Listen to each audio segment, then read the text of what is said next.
Good afternoon or good morning, depending on when you're watching this. Hi, mates. My name's Blind Prime, and I'm here with Cream the cat. Cream, scoot closer. Scoot closer. They love seeing you. Yes. Drunken Prime called you his spirit animal. Yes, he did. Yeah. People like you, Cream. People like you. He's having a hard time believing that people like him. But he likes people. He likes all people. We're here today to bring you Transformers Alternators Windcharger. We're continuing the Alternator series in timeline release order. There was supposed to be a Grimlock, but Grimlock will be next. I found my Grimlock. He's missing the underside of the vehicle, that big flat panel on the underside of the vehicle, his sword, and his doors. I don't know what happened to his doors. I don't know what happened to the big flat piece on the underside of his vehicle, and I don't know what happened to his sword. All of those are questions that I have, and I have no answers for them. I'm still looking for those missing pieces, but they do not inhibit his transformation at all. Well, maybe the bottom panel being missing does inhibit stability a bit, but we should be able to talk about him even with those pieces missing, and I'll be able to instruct you on how to transform him in case you ever get a hold of one in your life. And I'm informing you about this one. Yeah, that is the headache transformation that everybody talks about, and it all has to deal with how he folds. So let's get into this guy, because Windcharger here is, in my opinion, the best of them all. Is this guy is the creme de la creme, the peak de la resistance of alternators in Binaltech. His transformation is solid, his vehicle mode is solid, and his robot mode is solid. They all get S rankings from me. So let's get into this wonderful little Honda. Honda, God nuts, the name left my head. It's a Honda compact convertible from the early 2000s, and I will definitely put the name of the vehicle in the title, because this is just, it's a sweet vehicle, and I'm sure that there are people who have driven this vehicle around. And if you have ever driven this little Honda around, let me know in the comments. Let me know how it felt to drive it, because I never got to actually see one of these in real life. So let's start from the front of the vehicle mode, and we're going to work our way back to the rear of the vehicle mode, and we'll talk about its textures and stuff. Now, this guy is an exact replica of one of those cars. Well, not exact, but it's a good replica of one of those little Honda compact convertibles from the early 2000s. This guy came out in like 2005, 2006. So I'm going to have to say that that is definitely his, the year that car came out. So coming down here to the front, we've got the grille for the front of the vehicle. Really nicely done. I like how the textures are layered. Like, you can feel that there's different, different things going on inside of the front of this vent area. And that's really cool. I like the attention to detail when it comes to these alternators, and how they went in depth and tried their best to put as much of the vehicle into this as they could and allow it to transform at the same time. So you get these little air intakes on either side too. It's got little round bits. Really just a neat little guy. Now coming up here to the front of it, or the top of the hood, you've got the little H that's right there in the center for Honda. Coming around on the sides, you've got these really nice, sleek lights. There's the headlight, and the turning signal is just embedded into the right above the front wheels on either side, and they come down to a nice little point. These are some sleek headlights, and this was, of course, at a time where sleek headlights like this were starting to become the norm. Before, we had just gotten the blocky stuff. So getting this sleek stuff that's kind of cut into the car itself, where the car comes over the edges of it and stuff, that was still new aesthetic territory for the early 2000s. People would see this and go, whoa, those are some nice looking headlights. Nowadays we see this and go, yeah, that looks pretty normal. But back then, that was not a normal way of doing it. Very, very cool. Thank God they're not the pop-ups from the 80s. Those were weird. Coming around here to the side of the vehicle, we've got a wonderful little hubcap in this car, and if you have vision, you can see between the spokes of the hubcap, there's actually a brake pad in there that they attach to the interior side. So if you spin it fast enough, you can kind of see that brake pad just between the spokes, and that's really neat. Now, coming up here to the side, we've got the little turning signal right behind the front wheel, embedded in the side of the vehicle. And this was a new thing in those days. To all of you people out there who, in your early 20s, you may not know this, but not all cars had this. There's cars on the road who don't have this little turning signal on the side. But this was a big thing in those days. Just about every new car coming out had the weird turning signals on the side. And if they didn't have the little bulb on the side of a turning signal, they did have the turning signal embedded into the rear view mirror, which I'm sure was not distracting to the person trying to drive at all. Yeah, I know I'm turning right. I know I'm turning right, you stupid car. I'm trying to look out my rear view mirror to see exactly who's behind me. Yes, I know I'm turning right. Will you stop it? I can just imagine people turning the turning signal off for a second so they can get a clear view from their rear view mirror, and then turning the turning signal back on, not confusing the people behind them at all. I'm sure. Being sarcastic there, of course. Moving down here to the door, really well done door. It's I like how the body of this vehicle swoops down from that front wheel into a lower plane for the side of the vehicle here, and then it slides down and then swoops back up to the rear wheel. It's just really sleek.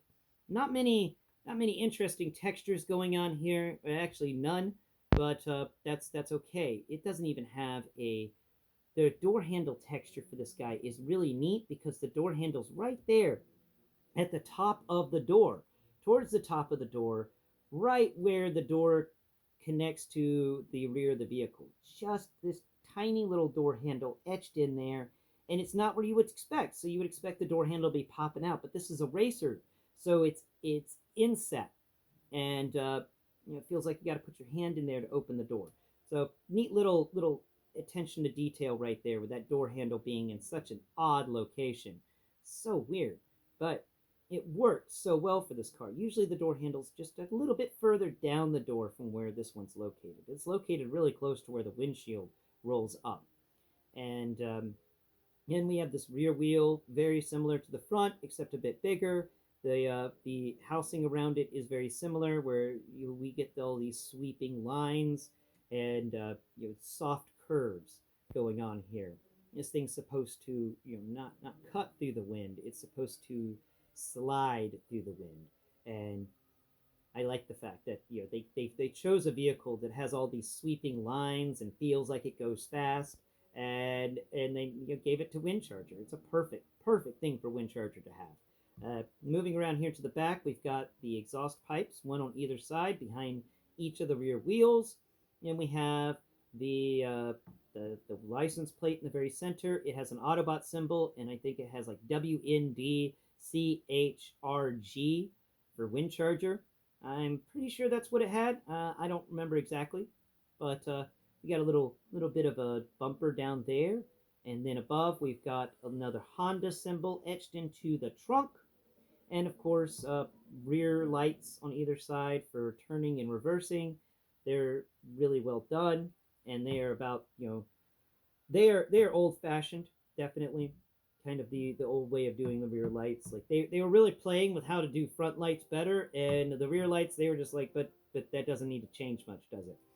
And of course you got the rear light that runs across the top of the trunk, and now we can open the trunk. Look at that. We open the trunk and we get a little trunk space. There's not any space in there really because everything has to like fit when you close the trunk. But the fact that they included an opening trunk, and the fact that this opening trunk has like extra mobility so it can really open wide is really cool. It was something not expected when we got alternators. Or at least I didn't expect it, being a 16-year-old kid in like 2002 or 2000, maybe it was 03, picking up my first alternator, the Subaru.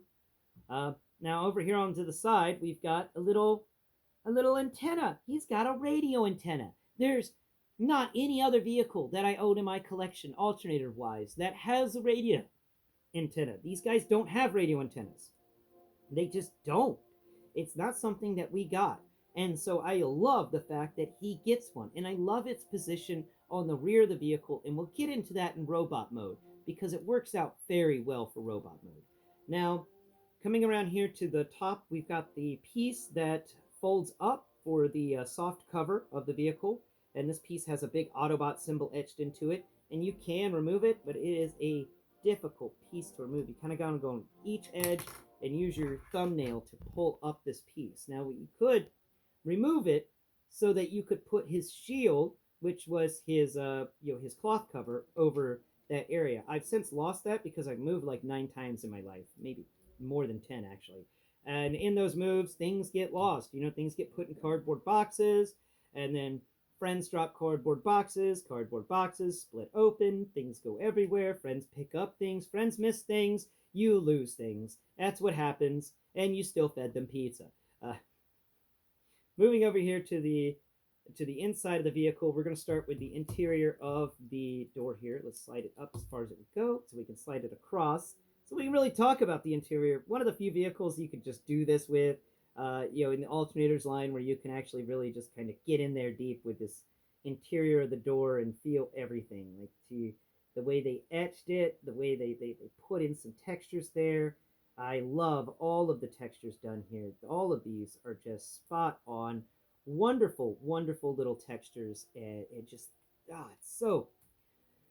it's wonderful. As a person who's built a lot of model cars when I was a teenager, this always got me, was the attention to detail on the interiors of these, because I've put together the interiors for model cars, and there's a lot to do in there.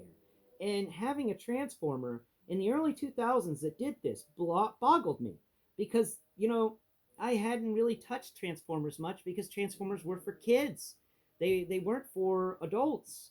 And you got these model cars, and as a teenager, it was perfect. And yeah, no, I was 15 when I got my first alternator. So that would be about 2003. Now, the interior has a little glove box. It's got a steering wheel that's got some rubberized stuff on it. There's little vents for the air conditioning in there. It's got an e-brake and a little shifter. It's got everything in there. And the seats are done in such great detail. The sculpt work is superb. This guy is top-notch awesomeness. Now let's get to the last part, the engine. The inside of the hood doesn't have much texturing, but it's not unfinished. It is a finished interior hood. And we can pull the engine out to really talk about it.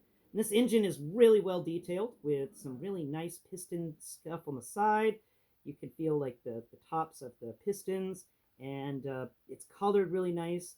There's a radiator attached to the engine, and in the Binaltech form, there would be a really long barrel there, and that really long barrel was actually the drive shaft. So you'd put the engine back in here, you'd slip that barrel in there, in the rear of the engine, and then you'd slide the radiator closest to the seats. I know, it's weird. Radiators usually go in the front of the engine, not behind it.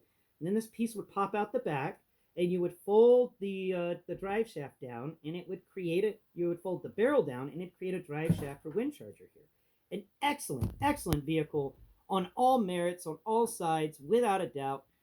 This was one of those that made me absolutely love the line.